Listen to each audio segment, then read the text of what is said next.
Steam locomotives were not all Big Boys and Hudsons. Hidden in the archives are machines so strange, so experimental, that most people have never heard of them. From investor scams to turbine dreams gone wrong, today we are counting down 15 forgotten steam locomotives you did not know existed.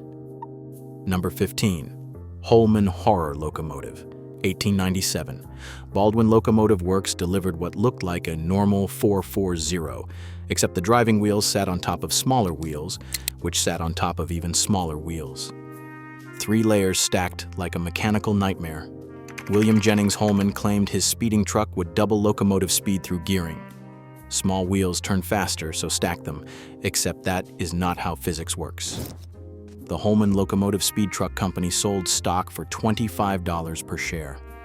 Railway Age called it founded upon a fallacy. Locomotive engineering said it could only be proposed by someone densely ignorant of mechanics. Holman was targeting investors who did not understand locomotives. 2 locomotives ran test trips on the South Jersey Railroad. They moved, but they could not pull anything. Weight distribution made them prone to tipping. Multiple gear sets created massive friction losses. When people demanded refunds, Holman disappeared. The locomotives were converted back to normal 440 locomotives. Hundreds of investors lost everything.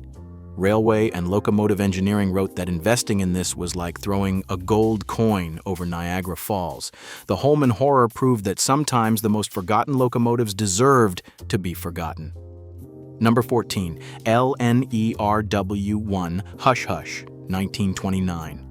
The London and Northeastern Railway wanted the future of steam. The W1 rolled out of Darlington Works in 1929, looking like nothing anyone had seen.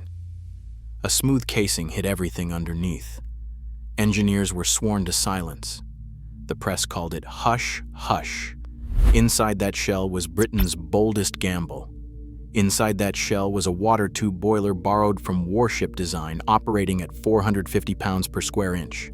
Most locomotives used simple fire tube boilers at half that pressure. Higher pressure meant more power from less coal, in theory. The reality was a maintenance nightmare. The narrow water tubes scaled constantly. One missed deposit could trigger cascade failures. Diaries from the National Railway Museum tell of endless hours fighting foaming and scaling. Test runs were mysterious. Engineers ran the locomotive under strict supervision, then left without comment. The public never saw detailed performance figures. Maintenance logs revealed the truth. The W1 spent more time in shops than on rails. The exotic boiler demanded constant attention. By 1936, LNER admitted defeat. They rebuilt it with a conventional boiler. The streamlined casing stayed, but the revolutionary heart was gone. Today it is remembered as the galloping sausage that promised everything and delivered headaches. The future of steam looked a lot like the past. Number 13. Erie Triplex, 1914. The Erie Railroad did not just build a bigger locomotive, they built something that defied reason. The triplex had 3 sets of driving wheels. The main drivers were under the locomotive and a second set was under the front of the tender, 24 powered wheels in total. On paper, 120,000 pounds of tractive effort, enough to snap couplers and rip up yard tracks. The problem was one boiler could not feed 3 engines. At walking speed in the yard, the triplex was a beast. It could drag a mountain of coal cars out of the terminal. But above 15 miles per hour, the boiler starved. Steam pressure collapsed. Test data from Erie's records show performance dropping off once the train left the yard. The massive cylinders gasped for steam. Maintenance was equally brutal. 3 engine sets meant 3 times the valve gear to adjust. Downtime far outpaced running hours. Yard workers nicknamed it the Yard Ripper, because while it could drag anything out of the terminal, it could barely make it to the next town. Alco built 3 between 1914 and 1916, all spent most of their lives parked. By 1929, all were scrapped. The Virginian Railway tried a similar design with equally dismal results. The triplex stands as proof that you cannot just keep adding cylinders. Sometimes more power just means finding new ways to run out of steam. Number 12. Doble Abner Columbian Steam Motor, 1923. Abner Doble made his name building steam cars that actually worked. When he turned to locomotives, people paid attention. The Columbian steam motor looked like someone inflated a locomotive until it was perfectly round. A barrel-shaped boiler dominated the design. 4 were built for Columbian railways. Doble brought automotive thinking to locomotives. Flash steam generators and condenser systems that recovered water were part of the concept. These were designed for branch lines where simplicity mattered more than raw power. On paper, they made sense. Faster starting, better fuel economy, lower maintenance. But reality hit hard. The flash boilers needed clean water and careful monitoring. Columbian railways had neither. Condensing systems clogged in tropical conditions. The rounded shape made maintenance access terrible. The barrel body trapped heat, turning the crew cab into an oven. Local mechanics trained on conventional locomotives refused to work on them. By the 1930s, all 4 were retired. Thomas the Tank Engine fans might recognize the design. Gator from the series was inspired by these locomotives. But while Gator became beloved, the real Columbian steam motors remain forgotten. Doble's genius with steam cars did not translate to locomotives. Number 11. Fontaine Locomotive, 1885. The Fontaine 2-layer wheel locomotive. Before Holman's absurdity, there was Fontaine's folly. Eugene Fontaine decided locomotive wheels were wrong. His solution was stacking them. The Fontaine locomotive took a standard American type and added extra wheels under the drivers. Not 3 layers like Holman, just 2. Fontaine claimed this would increase speed through mechanical advantage. He secured patents and built demonstrations. Grant Locomotive Works constructed Fontaine locomotives in the 1880s. They ran, sort of. The extra wheels created friction instead of speed. Weight distribution made the locomotives unstable. Here is what made Fontaine different from Holman. Fontaine actually believed his design worked. Holman was a con artist. Fontaine was a true believer in bad engineering. He kept modifying the design, adding bearings, and adjusting gear ratios. Several railroads tested Fontaine locomotives. All rejected them. By the late 1880s, even Fontaine admitted defeat. The locomotives were rebuilt into conventional designs. Fontaine's failure taught the industry a lesson. Simple direct drive worked, complicated gearing did not. This made Holman's later scam even more brazen. Today, Fontaine locomotives are footnotes, examples of sincere failure versus fraudulent failure. Both ended up forgotten, but at least Fontaine believed. Number 10. Pennsylvania Railroad S2 steam turbine, 1944. Baldwin and Westinghouse built a locomotive from the future. The S2 stretched 123 feet, wrapped in streamlined steel. No visible running gear, just a massive direct drive steam turbine producing 6,900 horsepower. The Pennsylvania Railroad wanted to prove steam could match diesel efficiency. On paper, turbines made sense, smoother operation and higher rotational speeds. Above 40 miles per hour, the S2 was brilliant. Dynamometer logs show it approaching diesel-like efficiency at mainline speeds. But freight railroading is not constant high-speed running. Trains crawl out of yards, stop for signals, and grind up grades at 20 miles per hour.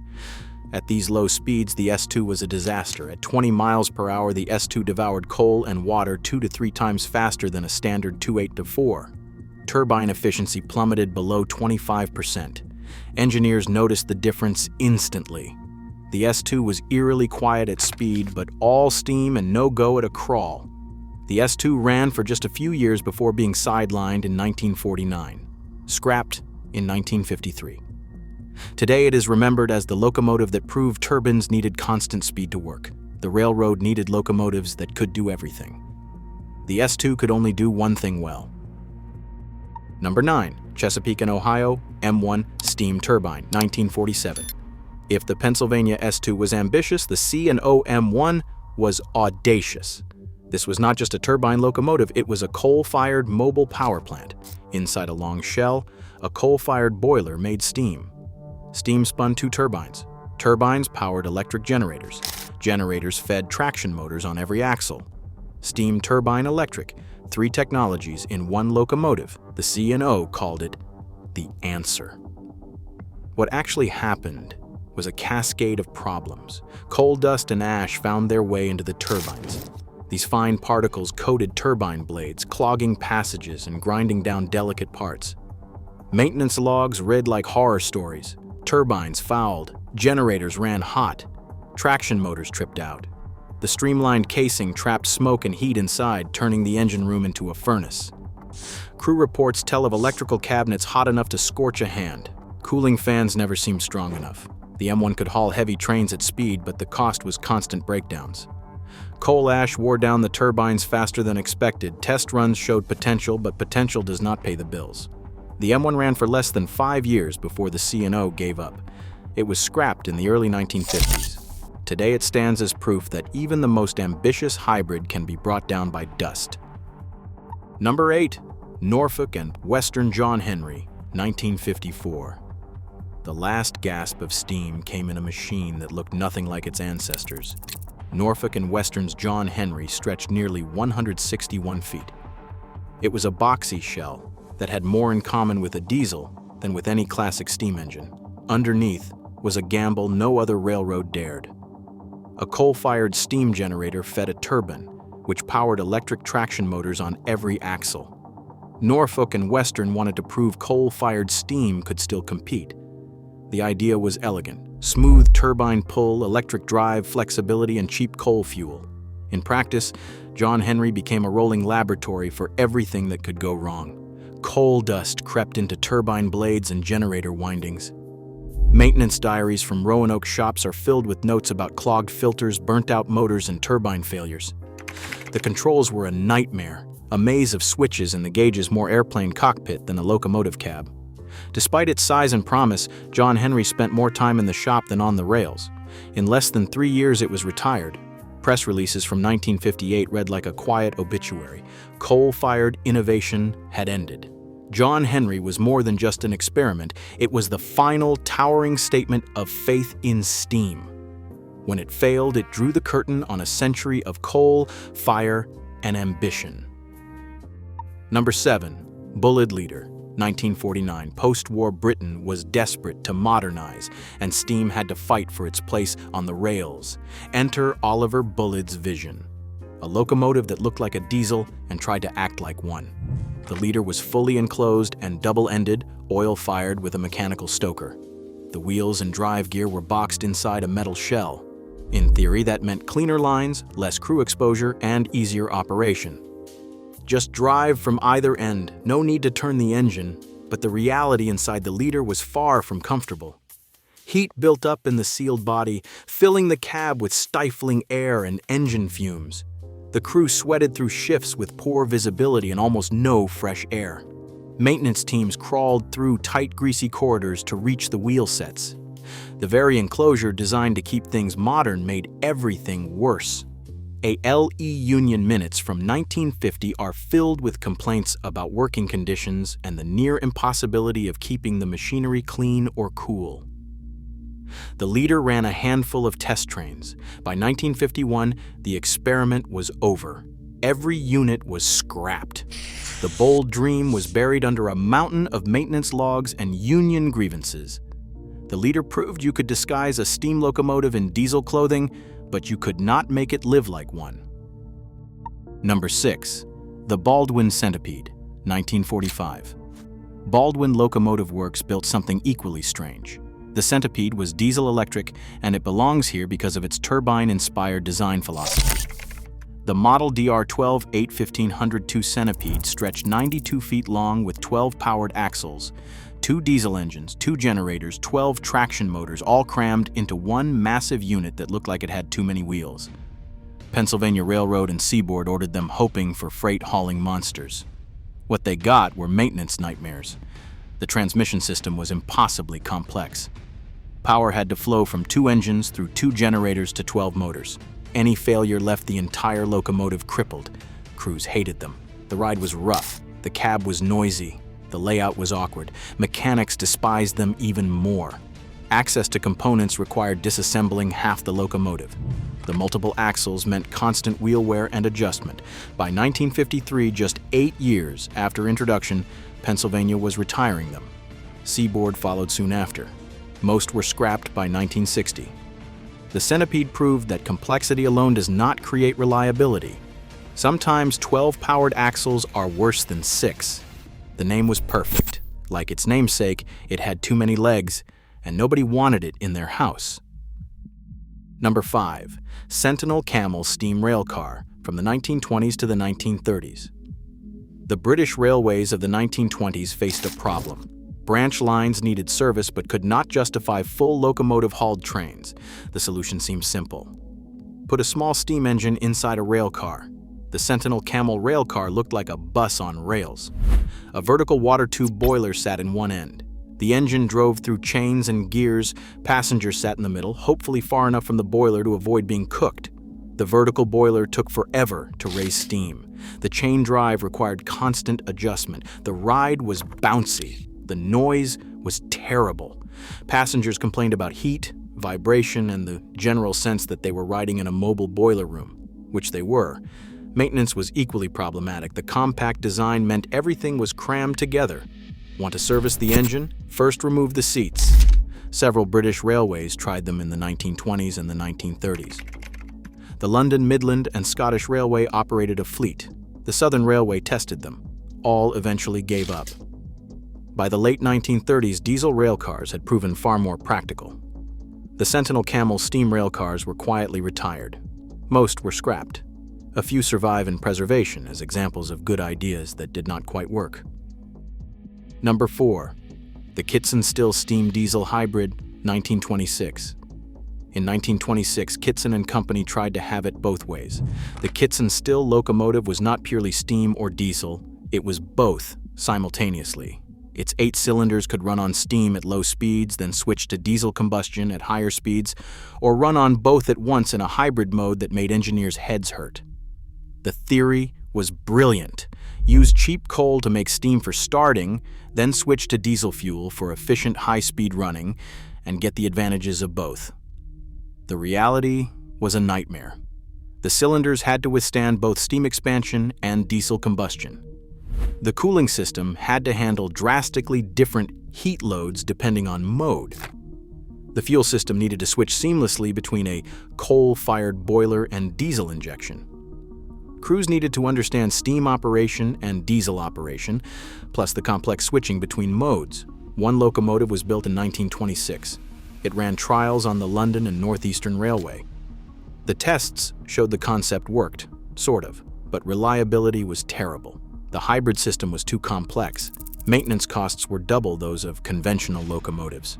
The London and Northeastern Railway returned it. Nobody else wanted to try. The Kitson Still was scrapped in the early 1930s. It proved that combining 2 power systems gives you twice the problems. Number 3. South African Class 25 Condenser, 1953. Crossing the vast, dry heart of South Africa, steam locomotives faced a problem as old as the desert itself: water. The answer from South African Railways was the Class 25 condensing locomotive, with a 4/8 wheel arrangement, a machine that turned its own exhaust into a lifeline. Instead of wasting steam in clouds, these locomotives captured it, funneled it through radiator tubes, and cooled it back into water. The tender was massive and packed with machinery, 6 steam-driven fans, and more than 2 miles of radiator piping. It dwarfed the locomotive pulling it. On a good day, the system could recover up to 90% of the water, stretching range to nearly 800 kilometers between stops. But all that complexity came at a price. Radiator tubes clogged with scale.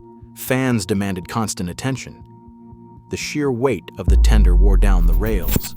Maintenance logs from the 1960s tell the story of crews battling fouled pipes and failing pumps. The Class 25 condenser was brilliant in theory and spectacular in person, but its thirst for upkeep eventually outpaced its ability to save water. By the 1970s, they were being withdrawn. The last ran in 1981. Today, a few survive in museums as monuments to engineering, ambition meeting the harsh reality of the Karoo Desert. Number 2. Beyer Garrett, 1909. The Beyer Garrett looks like a locomotive that could not make up its mind. 2 engines sit at either end, with the boiler and cab suspended in the middle. At first glance, it seems bizarre, but this 3-part design was not for show. On the narrow, lightly built tracks of Africa and Australia, traditional steam engines sank bridges and buckled rails. The garret spread its weight across two powered bogies, each carrying its own water and fuel. Instead of dragging a tender behind, the locomotive's supplies rode directly under the driving wheels. This meant more weight on the rails where it counted. As water and coal were used up, the load lightened on each bogie. In East Africa, the massive 59-class garrets hauled trains of over 2,000 tons across bridges that once struggled with half that weight. Crews described them as the engine that bends twice, able to snake through tight curves where rigid locomotives would stall. The garret's odd shape and shifting weight made it a handful on a rough track. Flexible steam joints needed constant attention. But for the world's toughest railways, it turned the locomotive itself into the train. The garret was not forgotten because it failed. It was forgotten because it succeeded in places most people never saw. Hundreds still ran into the 1980s, a bizarre, brilliant answer to impossible geography. Number 1. Camelback locomotives from 1877 to 1927. The Camelback forced its engineer to ride on top of the boiler, with the cab perched astride the boiler halfway down the frame. The design was about burning anthracite coal, cheap, difficult-to-ignite coal waste found in the northeastern United States. The solution was the massive Wooten firebox, so wide it could not fit between the wheels. Designers mounted the engineer's cab astride the boiler halfway down the frame. The fireman sat alone on an exposed platform at the back, while the engineer sat inches above a roaring firebox, cut off from the firemen by tons of steel. Communication was reduced to shouts or banging on the boiler. Heat and poor visibility were constant threats. Injury records show Camelback crews suffered 2 times the accident rate of standard engines. Several railroads operated hundreds of them between 1877 and 1927. The Reading Railroad had over 200. They were common across Pennsylvania and New Jersey. The human cost was too high. By 1927, the Interstate Commerce Commission banned new Camelbacks, citing unacceptable risk. Existing locomotives continued until the end of steam. The last ran in 1954. These locomotives proved that chasing fuel savings could twist a locomotive's shape and put the real cost on the people who ran them. The Camelback tops our list because despite thousands built, most people have never heard of them. And that's all, folks. 15 forgotten steam locomotives that prove innovation often looks absurd. Hit that like button and subscribe for more forgotten locomotives. See you next time.